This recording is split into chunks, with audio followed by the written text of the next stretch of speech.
Good day, dear viewers. Welcome to Royal Telly, where we venture into the royals' world. I'm your host, Chloe. Today, we're diving into a recent incident that had tabloid media houses and online critics working overtime. It all began at Kris Jenner's 70th birthday party, a delightful social event attended by none other than Prince Harry and Meghan Sussex. All was going well until, out of nowhere, a couple of group photos mysteriously vanished from Kris Jenner's Instagram story. Immediately, the media machine went into overdrive. From the Daily Mail to Fox News, the narrative was quickly spun. Meghan, they claimed, had thrown a tantrum, demanded the photos be removed, and behaved like an ungrateful, disruptive outsider in Hollywood. Their sources? Anonymous insiders, click-hungry editors, and royal commentators acting as if a deleted story was a matter of global importance. The goal was clear: to paint Meghan as unstable and ungrateful, a narrative that fits right into their core agenda. But in the rush to frame Meghan as the villain, no one stopped to ask the obvious question: who benefits from turning this into a feud? Surely it wasn't Meghan, and it certainly wasn't Kris Jenner, a woman who manages the most scrutinized family in pop culture and knows better than anyone how to control a media narrative. Almost 2 weeks after the party, Meghan Sussex shared a thank you message to Harper's Bazaar for her cover feature. And guess what? Kris Jenner not only publicly liked the post, but she also shared it on her own Instagram story. If there was genuine tension, why would Jenner offer such a public, visible display of support? This wasn't a mistake. It was a deliberate show of solidarity, confirming that their relationship is just fine. So the media, without a second thought, painted Meghan as the disruptive outsider. But were they right? Or were they just stirring the pot? As we unravel this unfolding drama, we invite you to stay tuned for the next chapter. Until then, keep an open mind and question everything. The media was quick to paint a picture, weren't they? But let's step back and ask, who really benefits from this feud? As this spectacle unfolded, the media's rush to blame Meghan Sussex was as predictable as it was disappointing. They clung to anonymous sources, insinuated and speculated, all to craft a narrative of Meghan as the disruptive outsider. The story was spun with a clear agenda: to paint Meghan as the villain once more. The media machine, from the Daily Mail to Fox News, was quick to cast her as ungrateful and unstable, all based on the disappearance of a couple of photos on Instagram. It's a narrative they've been spinning for far too long, and one that they return to time and time again. But let's pause for a moment and ask a critical question that the media seem to overlook. Who stands to benefit from turning this into a feud? If we look beyond the headlines and the sensationalism, we find that neither Meghan Sussex nor Kris Jenner gain anything from this supposed discord. In fact, it's quite the opposite. Kris Jenner, the matriarch of the most scrutinized family in pop culture, knows better than anyone how to control a media narrative. She is a master of the game. And Meghan, she's been under the media's microscope for years, ever since her relationship with Prince Harry became public. She too knows the cost of a negative press cycle. So, who does benefit? The media themselves. The more they can stoke the fires of controversy, the more they can sell their narrative of Meghan as the villain. It's a storyline that attracts clicks, fuels gossip, and keeps their readers engaged. It's a narrative that supports their core agenda. But the truth is often simpler and far less sensational than the stories spun by the tabloids. As it turns out, the truth was waiting to be unveiled with just a simple click.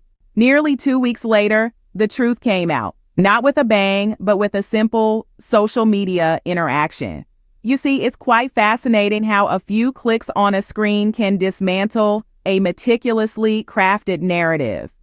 And that's exactly what happened when Kris Jenner publicly supported Meghan Sussex on Instagram.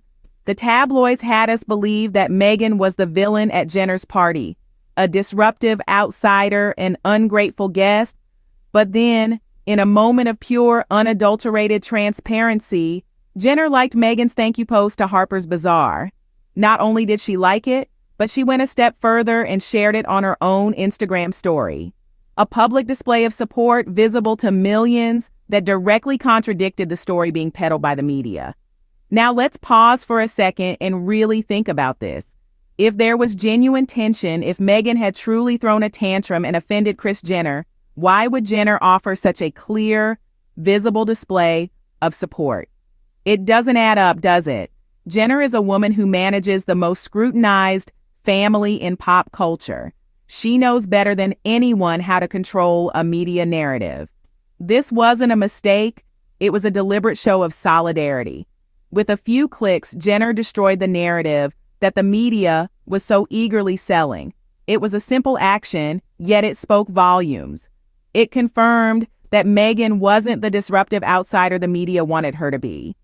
It confirmed that their relationship was just fine. This was the truth, revealed not in a grand press conference or an exclusive interview, but in a simple Instagram interaction. And it was a truth that completely shattered the narrative that the media had been peddling. In a world where we're constantly bombarded with information, it's easy to get swept up in the drama, but it's crucial to remember that not all that glitters is gold. And in this case, the truth was revealed in a simple Instagram interaction. Jenner's actions shattered the narrative, proving that Meghan isn't the disruptive outsider the media wanted her to be. So why is Meghan constantly under fire? Let's dive into the crux of the matter. The heart of the issue lies in Meghan's departure from the royal family and her subsequent success in Hollywood. This is where things get interesting. Meghan didn't just leave the royal family. She moved across the pond, signed major deals, and built her own media company. She's thriving, and she's doing it in the public eye, in Hollywood no less. This success, this visibility, it doesn't just challenge the power of the system she left behind, it outright disrupts it. Meghan's story is one of resilience and reinvention, a narrative that doesn't fit into the neatly packaged box the British press would like us to believe. She walked away from a life of royalty, stepped into the glitz and glamour of Hollywood, and she's making a name for herself. And it's not just Meghan's success that's the issue here. It's the fact that she's doing all this alongside a husband who, in her own words, loves me so boldly, fully. This love, this support, it's a stark contrast to the image of Meghan painted by the media. It paints a picture of a woman who is loved, who is successful, and who is unapologetically living her life. This narrative, it's not just disruptive, it's dangerous. It threatens the very core of the narrative the British press has been selling for 6 years. They need the world to believe Meghan is the problem, so that the criticism spoken by Princess Diana, who famously exposed the hostile treatment inside the royal system, can be framed as an isolated incident rather than a clear, painful royal pattern facing popular women who marry into that family. Meghan's success post-royalty challenges the narrative that she's the problem. But could there be more to this? Is it possible that Meghan's success, her resilience, and her refusal to disappear could be the real issue here? Is it possible that Meghan's story is not just a challenge to the system, but a threat to it? It's not just about Meghan, is it? There's a bigger picture here.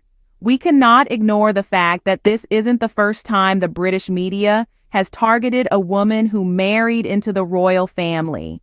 Remember Princess Diana?